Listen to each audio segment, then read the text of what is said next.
Welcome to Autism Knows No Borders. Discover what's possible when people impacted by autism inspire change and build community. Together with the Global Autism Project, here's your host, Rachel Harmon.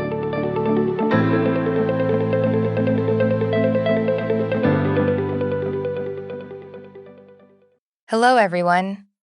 Our guest today is Dani Bowman. Dani is an autism self-advocate, animator, illustrator, teacher, and public speaker from California. Dani founded her company, DaniMation Entertainment, at age 11 and has worked professionally in the animation industry since age 14.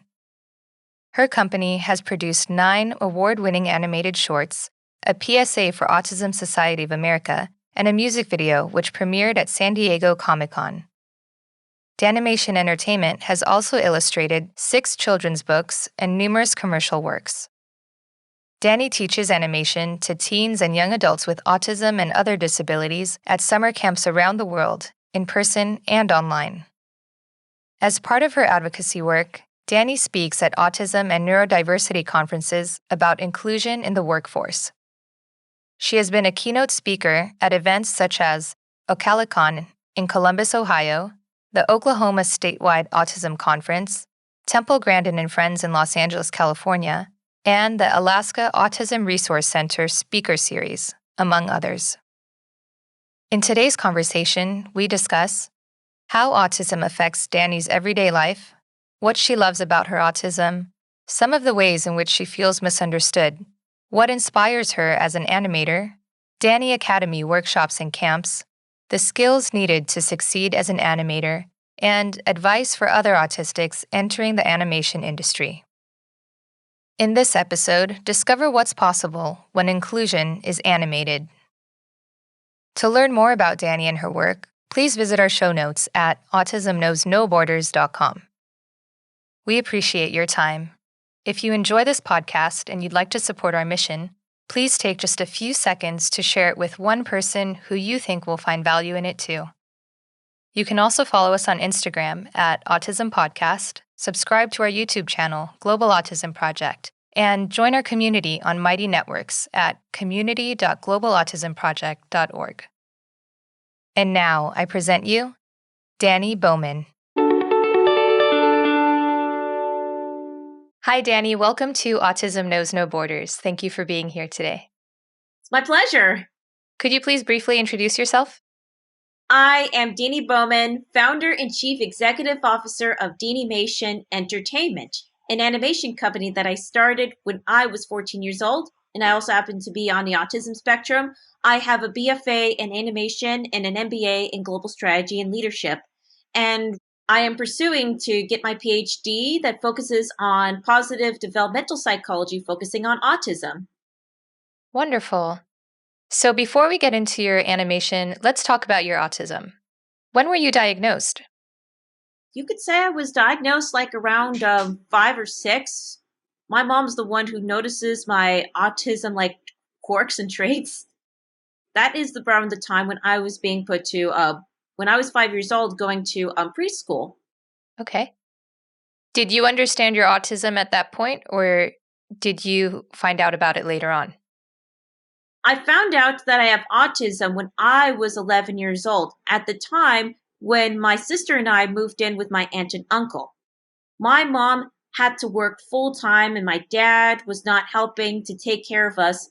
So my aunt and uncle decided to take care of both my sister and I, since my aunt was not working at the time and can help full-time with our special needs. When my aunt told me that I have autism, it was really scary at first.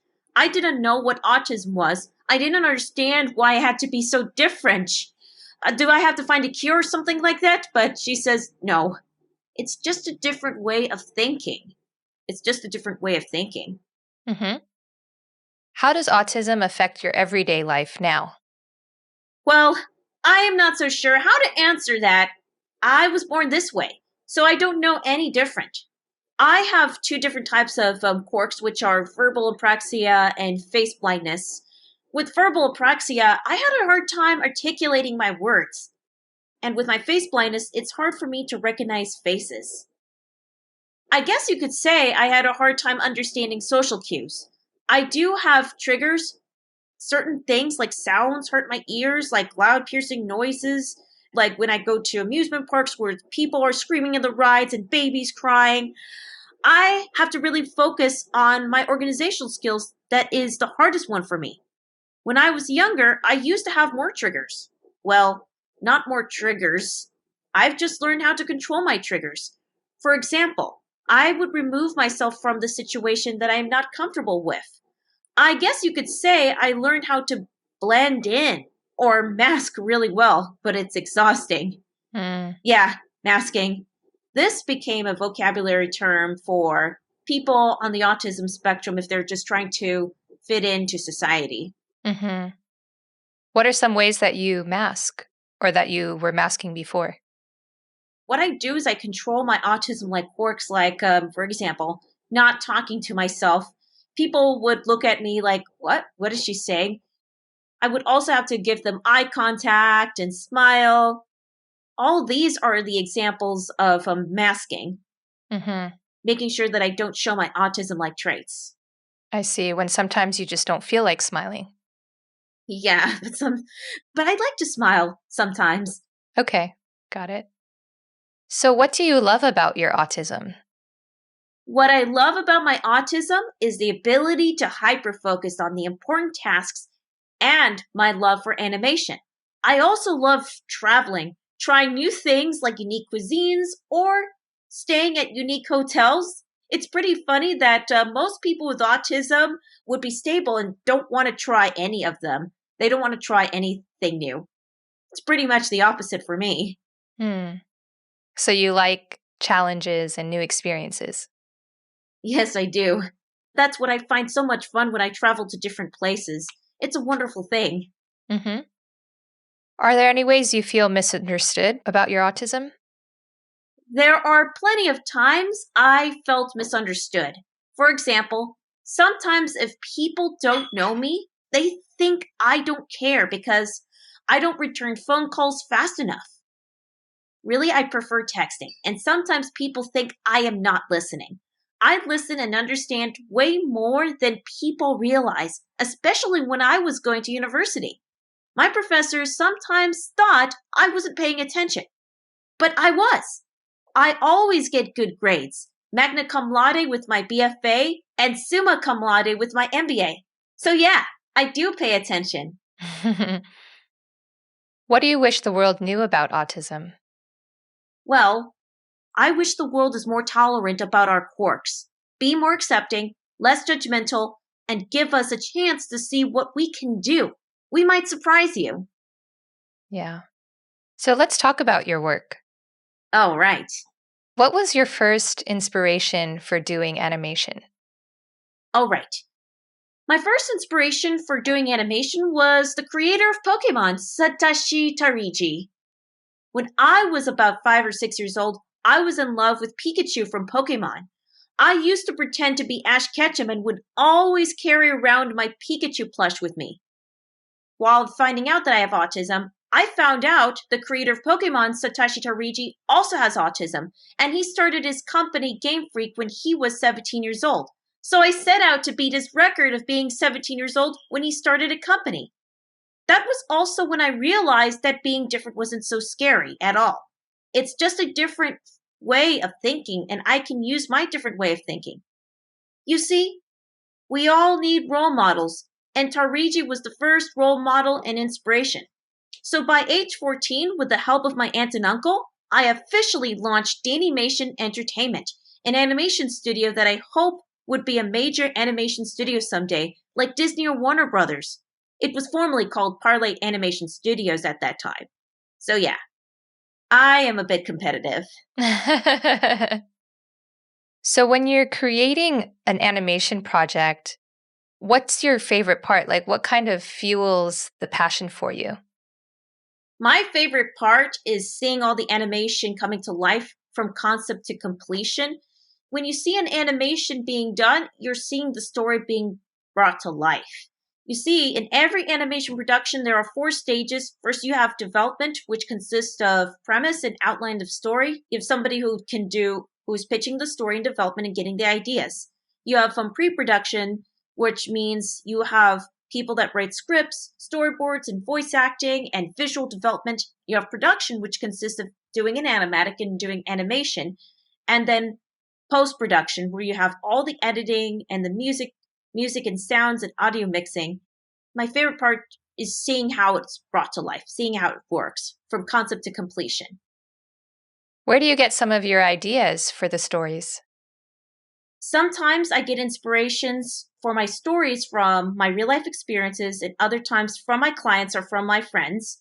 And other times I get prompts.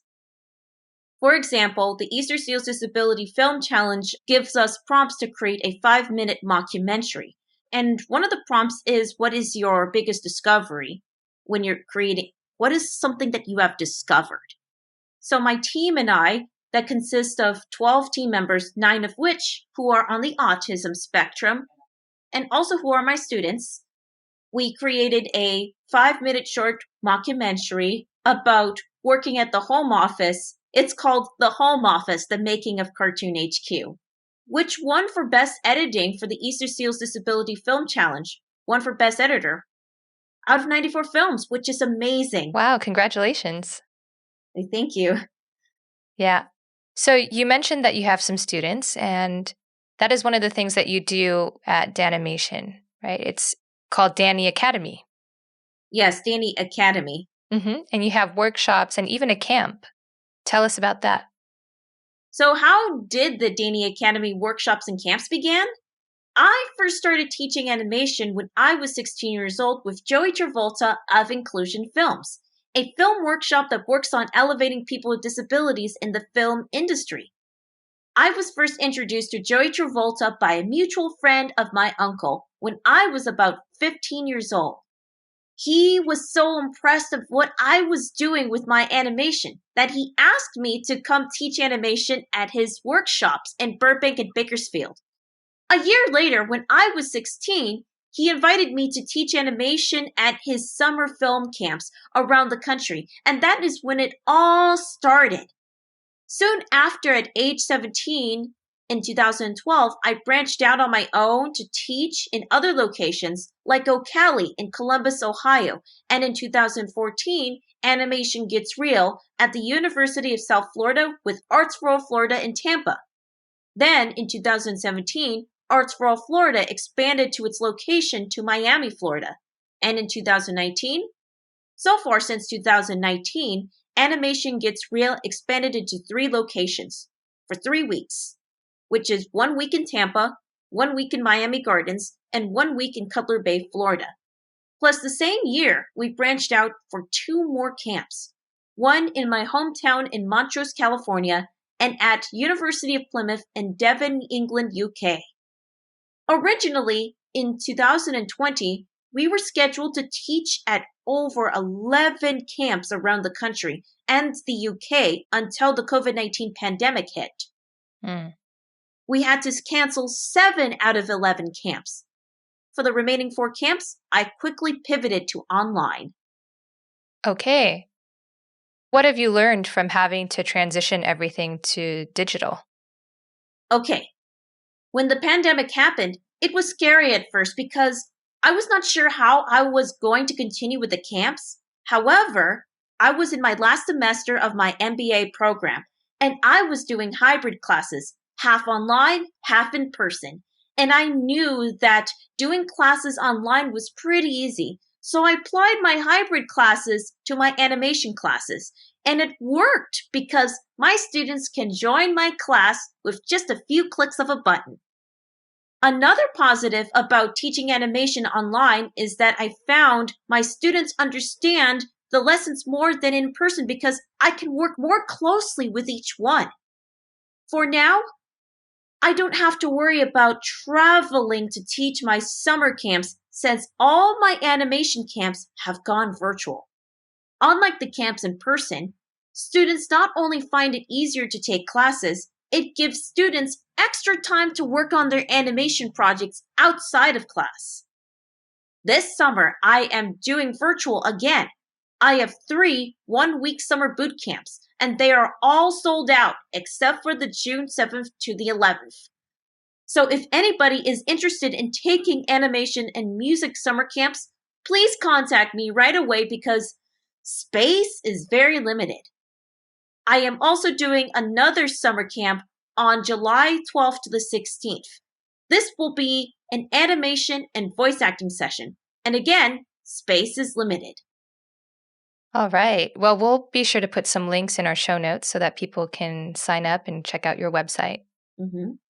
What do you enjoy most about teaching?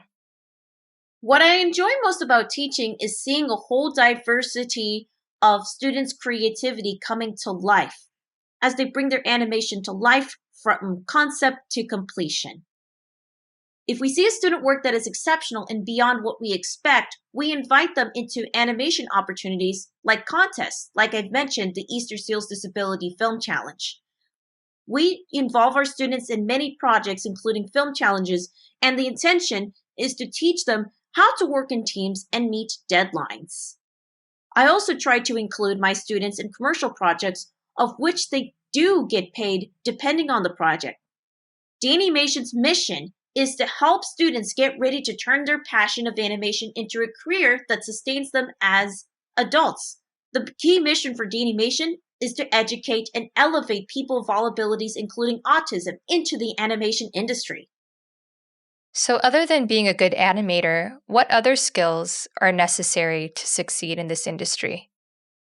In order to succeed in the animation industry, not only it's about developing your unique art skills, it requires the following keyword characteristics, which are good organization, it takes good time management, which means focusing on deadlines, how to finish on deadlines, it takes dedication, and it takes perseverance, which means learning from your failures and don't give in. Team management, learn how to invite the right people on the bus and get the wrong people off the bus. And most importantly, the passion of animation. You must have a special niche and focus on that. And don't be afraid to ask for help. Even professionals still need help from others. Mm-hmm. So, how would you describe your niche and your style? As you could see in my latest art pieces, I get different inspirations from different art styles from anime and manga, but I've even branched out and get inspiration from many different famous animation artists, such as Semaine Chomet, who did the Triplets of Belleville and The Illusionist. I get inspirations from artists like Lauren Faust, Craig McCracken, Jamie Hewitt, Darren Neckfee from Star vs. the Force of Evil, and even Rebecca Sugar from Steven Universe. These, just to name a few inspirations out there. Got it. I could tell you're so passionate about animation. Thank you. What are some of your big career goals? So first, I dreamed of creating an animation company like Disney or Warner Brothers. However, like I mentioned earlier about autism and employment, I shift my focus to creating an animation social enterprise to help educate and elevate my autism community into the animation industry. Though I still have many more mountains to climb, I just keep on going. I never stop. It's a lifelong journey. What do you think would help other autistic people when transitioning into the workforce? My advice for people in the autism spectrum who are entering the workforce, you just have to focus on your niche and your strengths that you are good at. If you cannot find work, create your own job. There's many ways to do that. You can put a little ad on Craigslist as an animator for hire. That's how I got started. Don't wait for a company to hire you, and don't be afraid to ask for help. Nobody does it alone, not even me. Right. I think like people who aren't afraid to ask for help will end up getting farther in life because as a society, we're actually all very interdependent anyway. No one's ever really fully doing things on their own. It is true. So, Dani, I want to switch topics. You said that you were entering into a PhD program. So you're moving to Washington, D.C. this fall. Is that correct? Yeah, but unfortunately, I didn't make it as a finalist. I am grateful and honored that I made it as a semi-finalist for the Halcyon Incubator Program, a program based in Washington, D.C. that focuses on helping social entrepreneurs become successful within their social enterprise. As a semifinalist, I was one of the 18 out of 400 that applied, so I am pleased to have made it that so far. I guess I'll have to try it again next year. Yeah. Can you repeat again what you studied? You got a degree in, was it animation? Yes, it's a BFA in animation. In other words, a Bachelor's of Fine Arts in Animation. Okay. And I also have a MBA, which is a Master's of Business Administration, focusing on global strategy and leadership. Let me just explain to you why my BFA and my MBA's purposes. My BFA in animation is because I have a passion in animation, and my MBA in global strategy and leadership because I need to know how to run my own animation company, know how to properly run my animation company, my social enterprise. And my PhD in positive developmental psychology focusing on autism. Well, with all 3 degrees, this applies to my company and its mission to help educate and elevate my autism community into the animation industry. In the special case with my PhD, just because I have autism does not automatically qualify me to work with the autism community. So that is why I am currently pursuing my PhD in positive developmental psychology, focusing on autism. So I'll never be questioned. Okay, so the thing in Washington, D.C. is not the PhD program. It's something separate? Yes, it's completely separate. Okay, I understand now. So how much longer do you have of your PhD program? For my PhD program, I'm just right now taking a 1-year break. For me, I was accepted to Claremont Graduate University. I accepted that offer, but I'm also applying to other universities like the University of Pepperdine or at USC for my PhD in positive developmental psychology. I'm trying to find a path where I'm not required to take another master's, but focuses on psychology. So when I applied to Claremont, they said in my acceptance letter that I needed to get a master's of psychology first before I get my PhD. And they'll give me that in 1 year. Oh, okay. Great. From a very young age, we on the autism spectrum are overlooked due to our challenges in communication, social, and life skills. We help people with autism rise above the status quo by encouraging them to build upon their unique strengths and capabilities to build self-confidence, work skills, independent living, and employability. DaniMation works to educate and elevate people with autism through our animation programs. Great. What do you think would help autistic people when transitioning into adulthood?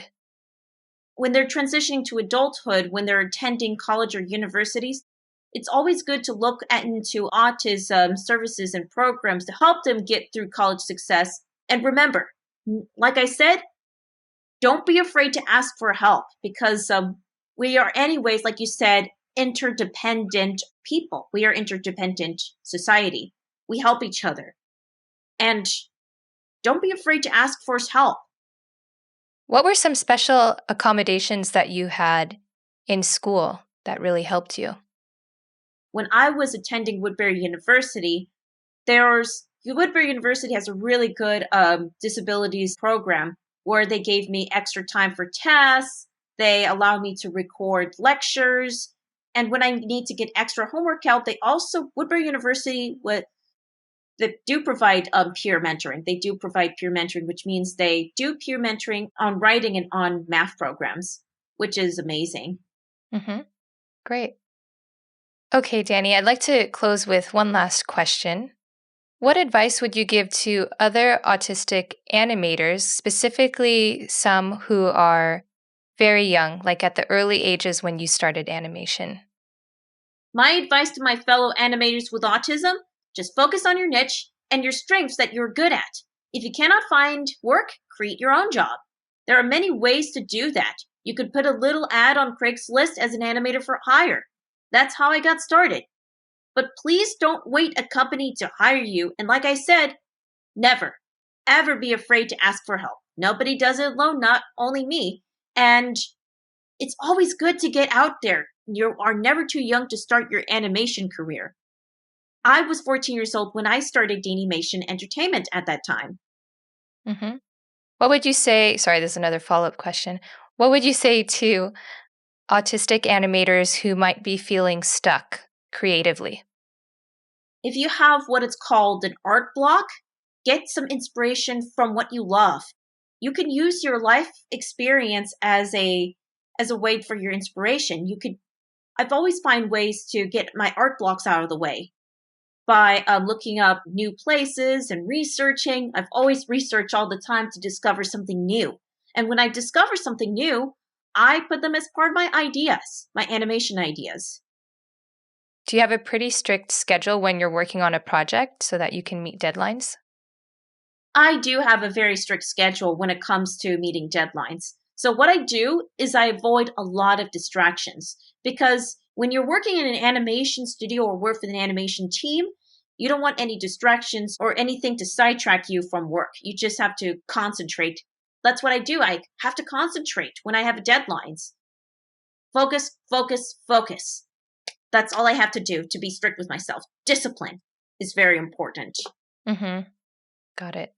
Do you have any tips for how to stay focused? In order to stay focused, one most important tip is you just really have to limit yourself from distractions. Like say no to yourself, like no internet surfing unless you want to get inspirations for if you just want to do a quick peek, but not for anything else. It's okay to have breaks once in a while, but you just have to set a timer to when to have a break and when not to have a break. Yeah, those are great tips. All right, Dani, how can people learn more about you? If anybody would like to learn more information about me, they can go to my website at www.DaniMationEntertainment.com. Or you can follow DaniMation on their DaniMation Entertainment Facebook page. You can also find me on Instagram under Dani Bowman 1, or on Twitter, or on LinkedIn. Or you could research just my name, Dani Bowman, on Google. All right. Well, thank you so much for sharing your story with us and all of your advice for other animators. It is my pleasure. Thank you so much for inviting me to be part of the show. Thanks for tuning in to Autism Knows No Borders. When Dani was diagnosed with autism at age 3, doctors said she wouldn't amount to much. Through hard work and supportive family, Dani has proven those doctors wrong. Her advice to not be afraid to ask for help can be applied to anyone in any situation. Whether you're a student attending university, a fresh graduate entering the workforce, or an employee collaborating with a team, requesting accommodations and guidance when you need it will help you achieve your goals. If you're autistic, what are some situations in which you ask for help? You can connect with other people going through experiences similar to yours, as well as find support and resources in our global autism community. Just a reminder, our online community is open to anyone related to autism. Self-advocates, family members, and professionals in the field can participate in these important conversations on our platform. Sign up today at community.globalautismproject.org. Let's work together to transform how the world relates to autism. Thanks for listening. Take care. Tune in each week for engaging conversations of how people across the globe are inspiring change and building community. You've been listening to Autism Knows No Borders, brought to you by the Global Autism Project. You can find Rachel's notes for this episode and learn more about today's guests at autismknowsnoborders.com. If you enjoyed this episode, please kindly rate the show and leave a review. By doing so, you'll be helping us increase awareness and acceptance of autism around the world.